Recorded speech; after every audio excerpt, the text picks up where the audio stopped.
Hallelujah. Tayo po ay magbabasa ng salita ng Panginoon na matatagpuan sa awit 119 verse 15 to 20.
Okay mga kapatid, tayo ay magpapatuloy sa ating nabasa ngayon ng mga talata sa Biblia na matatagpuan sa awit ay magbubulay-bulay tayo at ako ay hihingi sa inyo ng mga ilang minuto hanggang alas 8 siguro, ano?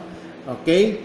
So, ang ating pong night or evening meditation ay Monday to Friday.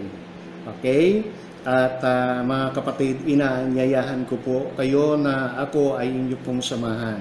Ngayon sa ating pagbubulay-bulay ay pamamagatan ko ito para tayo po ay hindi maligaw kung ano ang ating tinatalakay. Pamamagatan ko po itong mga susi sa paglagong espiritual. Mga susi sa paglagong espiritual. Marami yan, mga kapatid, pero sa ating nabasa ngayon ay ito ang ating pong pamagat. Okay? So, yan po muna ang ating pamagat at sabi ko nga, marami na susi sa paglagong espiritual, pero ilan lamang ito, mga kapatid, sa mga maraming susi na iyon. Number 1 is knowledge and understanding of God's Word. Number 1 na makikita natin sa teksto natin sa gabing ito, sa susi sa paglagong espiritual ay ang kaalaman at pagkaunawa sa salita ng Diyos. Ang sabi ng ating nabasang talata sa awit 119 verse 15 to 16 ay ganito: ako'y laging mag-aaral sa lahat mong tuntunin, upang aking maunawa, magbubulay-bulay ako. Sa bigay mong kautusay, lubos akong nalulugod, iingatan sa puso ko, upang iyo'y di malimot.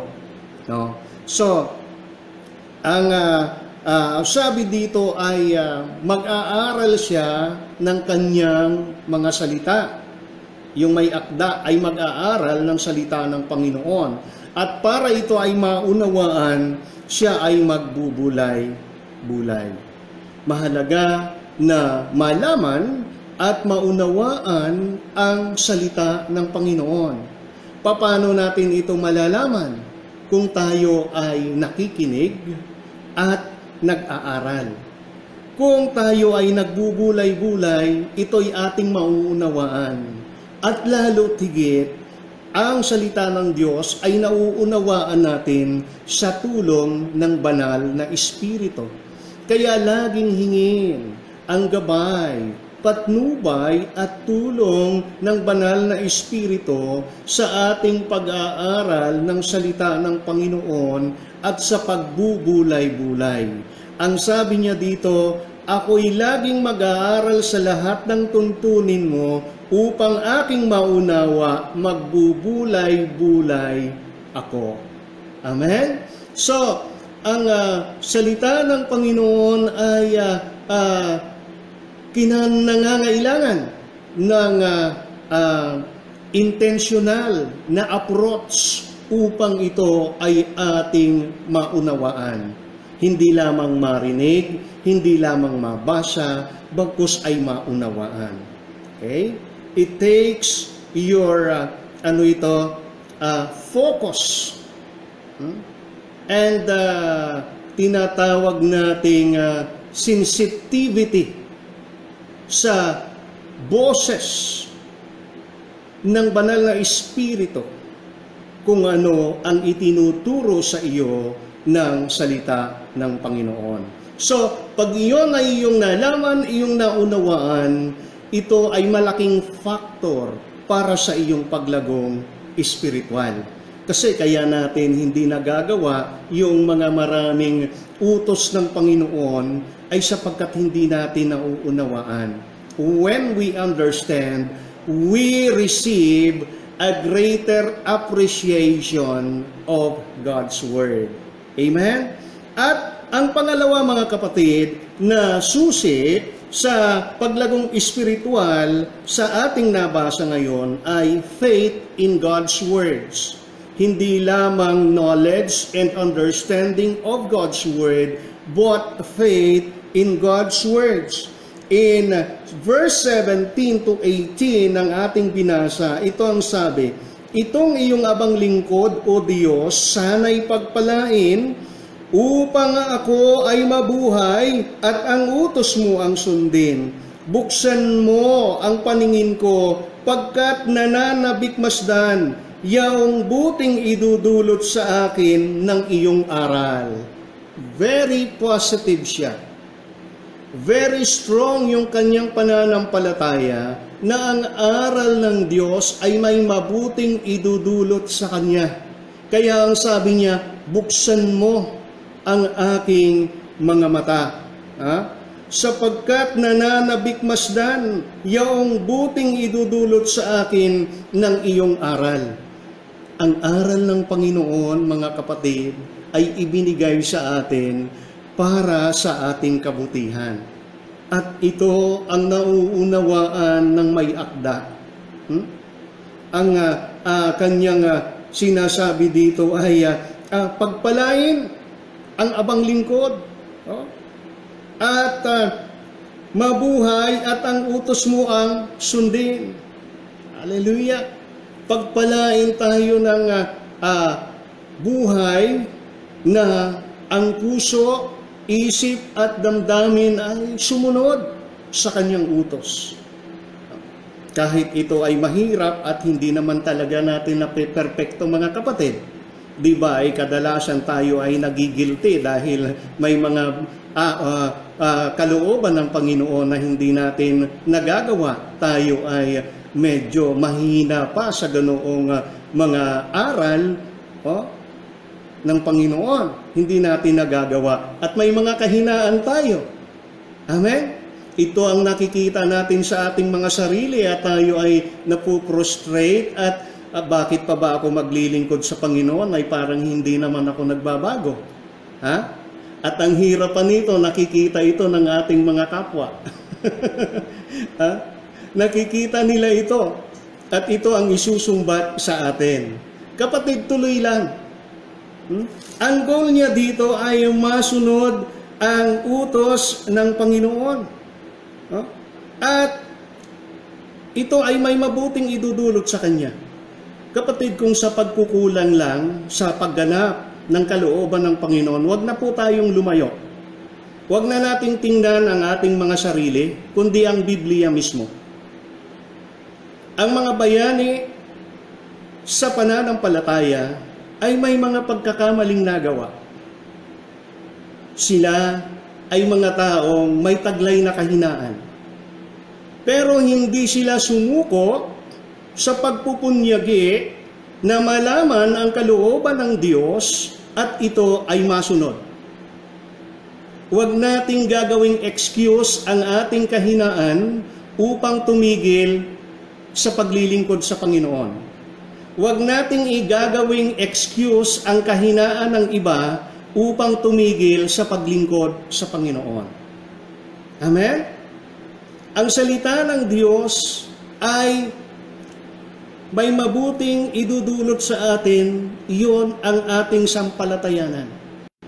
Kaya tayo ay magpatuloy doon. Karapat-dapat ang Panginoon sa ating paglilingkod. At paano natin siyang mapaglilingkuran ng mas mas maigting na paraan kung lumalago tayo sa kaalaman at pagkaunawa ng kanyang mga salita at lalong-lalo na sa pananampalataya sa kanyang mga salita. Halimbawa sa turo patungkol sa pag-una sa kanyang kaharian. Pag sinasampalatayanan natin na tayo'y pagpapalain ng Panginoon, kung tayo ay magiging mas disiplinado sa pag-una, sa pagpaprioritize sa Kanya, kung iyon ay ating sinasampalatayanan, aba ay ito ay ating gagawin at yan mga kapatid ay subok na sa maraming mananampalataya. Amen? At let's say sa aspeto ng pagbibigay, kung sinasampalatayanan mo ang udyok ng banal na Espiritu na ikaw ay magbigay sa Panginoon, ay gawin mo. At iyan ay para sa iyong ikabubuti. Okay? Laging pakikiramdaman at palaging magiging sensitibo sa dikta ng banal na Espiritu. Okay? So, iyon ang pananampalataya sa salita ng Panginoon na kahit pa nga ikaw ay nanghihina, alam mo na ang Panginoon ay gumagawa sa iyong buhay at ang iyong mga kahinaan ay iyo ring mapagtatagumpayan pagdating ng araw. Hindi tayo magiging perpekto sa lupang ito, mga kapatid. Pero ang patuloy nating paglilingkod sa Panginoon ay nagpapakita ng ating pagsisikap at pagpapakumbaba sa Kanya. Pagsisikap na sumunod, pagpapakumbaba upang humingi ng tulong, sasabihin ni God, kawawa naman itong aking anak na ito. Kahit napuprostrate siya sa mga kahinaan, mga pagkakasala na kanyang ginagawa, ay patuloy na pumupunta sa simbahan upang humingi ng tawad, upang humingi ng tulong, ng kalakasan para ma-overcome niya ang kanyang mga kahinaan. Babaguhin ko na nga ito. Amen? Ang pagbabago natin ay hindi sa ating sariling kakayahan, kundi gawain yan ng Diyos, biyaya yan ng Diyos. Kaya wag nating isusuko yan mga kapatid. Si Pedro nga, di ba? Si Pedro, yun ang talagang pinakamatinding apostol ni Jesus doon sa 12. Anong nangyari kay Pedro? Nagkasala siya, ang tinding pagkakasala. Kanyang dininay si Jesus Christ. Itinatwa niya si Jesus, pero nagpatuloy siya. At nung siya ay nagpapatuloy, may mga issues pa rin sa pagitan nila ni Apostol Pablo, kaya nagkakakumprontahan sila. Pero nagawa nilang magpatuloy at si Apostol Pablo ay kanyang diniklara nung malapit na siyang mamatay, kanyang diniklara ang tagumpay sa pamamagitan ng pagsabing, I have finished the race. I have fought a good fight. Amen? Hindi porke tayo ay nanghihina, tayo ay nagkakasala, ay ititigil na natin ang laban ng paglilingkod sa Panginoon. Maglilingkod tayo sa Kanya. Amen, mga kapatid?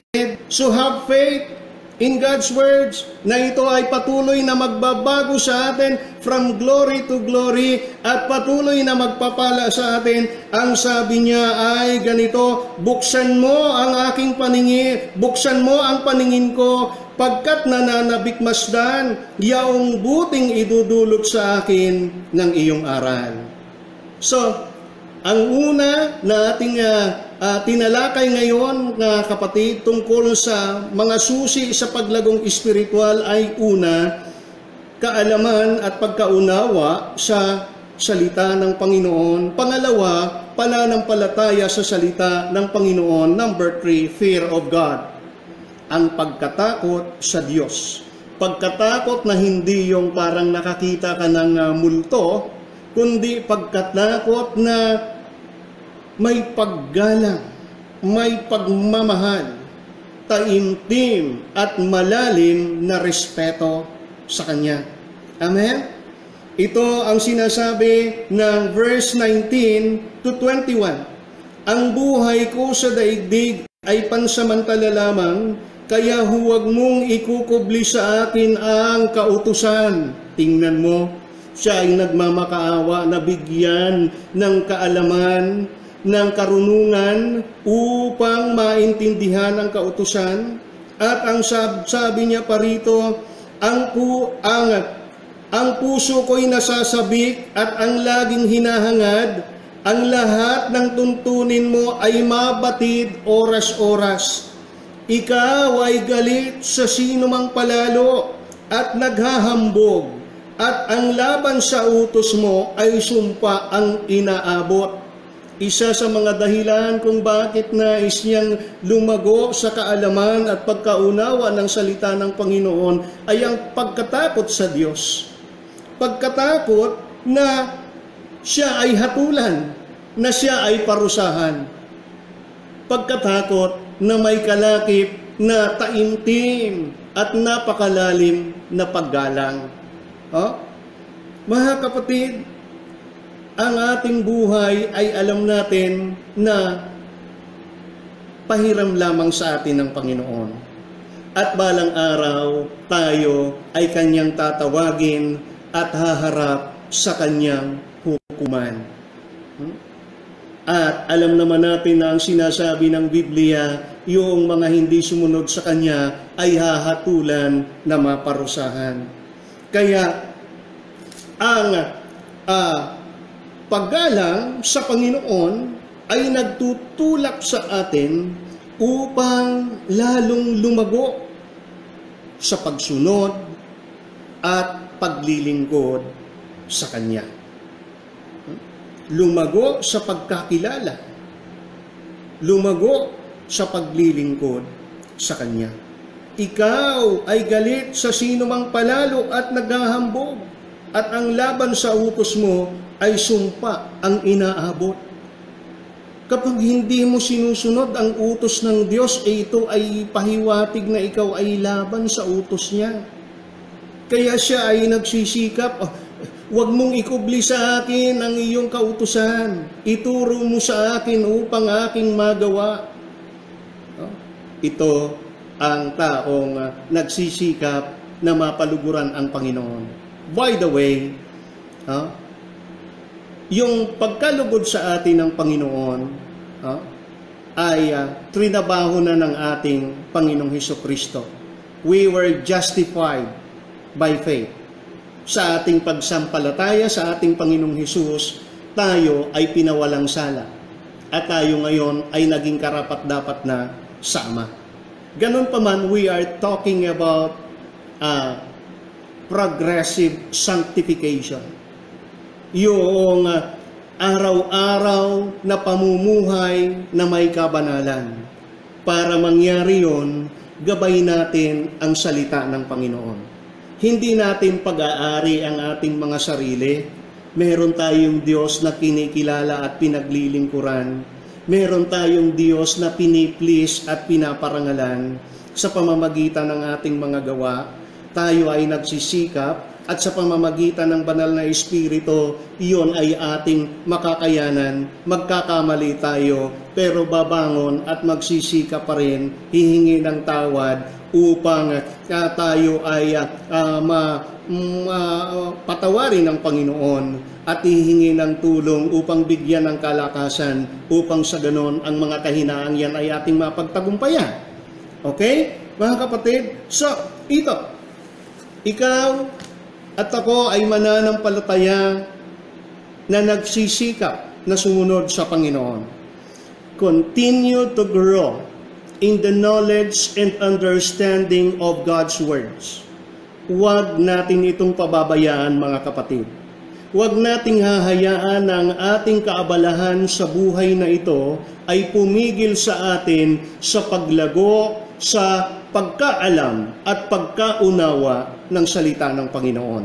Nariyan ang banal na Espiritu upang ikaw ay tulungan. Hallelujah!